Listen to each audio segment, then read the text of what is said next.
धर्म की जय हो। हेलो दोस्तों, कैसे हैं आप सभी।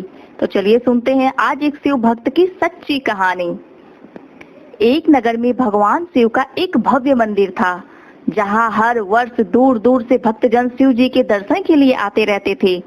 सावन का महीना था। दूर दूर से कांवड़िए कांवड़ लेकर भगवान शिव जी को जलाभिषेक करने आए हुए थे।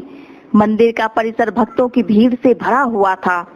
तभी अचानक आकाश में बिजलियां हुई और सोने का एक थाल उतरा। उसी के साथ एक भविष्यवाणी हुई, जो कोई भगवान शंकर का सच्चा भक्त और प्रेमी होगा, उसी को यह थाल मिलेगा। मंदिर के परिसर में उपस्थित सभी लोगों ने यह भविष्यवाणी सुनी। धीरे धीरे सभी इकट्ठे हो गए। जो लोग मंदिर की व्यवस्था देखते थे, उन्हें तो पूरा विश्वास था कि यह थाल हमें ही मिलेगा। इसीलिए वे सबसे आगे जाकर खड़े हो गए। सबसे पहले एक पंडित जी आए और बोले, देखिए, मैं प्रतिदिन महादेव का अभिषेक करता हूँ, अतः मैं ही भोलेनाथ का सबसे निकटवर्ती प्रेमी और भक्त हूँ, इसलिए थाल मुझे मिलना चाहिए। इतना कहकर पंडित जी ने थाल उठाया, पर जैसे ही पंडित जी ने थाल उठाया, थाल पीतल का हो गया। यह देखकर पंडित जी बड़े लज्जित हुए। उन्होंने थाल यथास्थान पर रखा और वहां से निकल गए। इसी प्रकार वहां उपस्थित सभी पंडितों ने खुद को आजमाया, लेकिन शायद उनमें से कोई भी सच्चा भक्त नहीं था।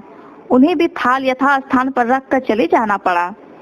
इसके बाद उस नगर के राजा का आगमन हुआ। राजा साहब आगे आए और बोले, मैंने महादेव के मंदिर में बड़ी भारी दान दक्षिणा दी है, इसलिए यह थाल मुझे मिलना चाहिए। जैसे ही राजा ने थाल उठाया, थाल तांबे का हो गया। यह देखकर महाराजा भी बड़े लज्जित हुए और थाल यथास्थान पर रखकर एक तरफ खड़े हो गए। इसके बाद इसी तरह से बढ़कर एक दाने महात्मा और भक्त पधारे और थाल उठाया, लेकिन किसी के हाथ में कुछ और किसी के हाथ में कुछ हो गया, लेकिन सोने का नहीं रहा। तब लोगों को पता चला कि हम में से कोई भी महादेव का सच्चा भक्त नहीं है। उसी समय एक किसान का आगमन हुआ, जो बेचारा महीनों के बाद आज चतुर्मास के सोमवार के शुभ अवसर पर शिव जी के दर्शन करने आया था। गरीबी और गृहस्थी के बोझ तले दबा दिन रात खेतों में मेहनत करके मजदूरी करके अपना और अपने परिवार का गुजारा करता था। अभी रास्ते में आ ही रहा था कि कोई भिखारी मिल गया और कुछ खाने को मांगने लगा। इस किसान को दया आ गई। अपने खाने के लिए जो भी लाया था, उसने उस भिखारी को दे दिया। थाल के बारे में इसने भी सुना था, लेकिन इसने उस ओर ध्यान नहीं दिया।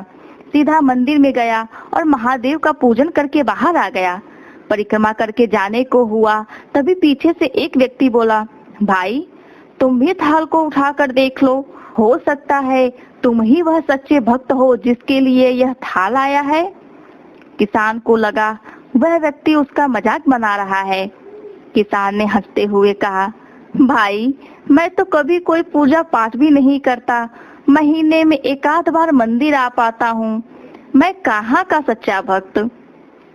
वह अजनबी बोला, भाई, हम तो देख चुके हैं, हमारी भक्ति तो 2 कौड़ी की भी नहीं है। अब तुम भी अपना हाथ लगाकर देख लो, सोने का थाल मिले न मिले, किंतु पता तो चल जाएगा कि तुम्हारी भक्ति में कितनी सच्चाई है। लोगों के बहुत आग्रह करने पर आखिर उस भोलेनाथ किसान ने जाकर थाल उठा ही लिया। जैसे ही उसने थाल उठाया, लोगों के आश्चर्य का ठिकाना नहीं रहा।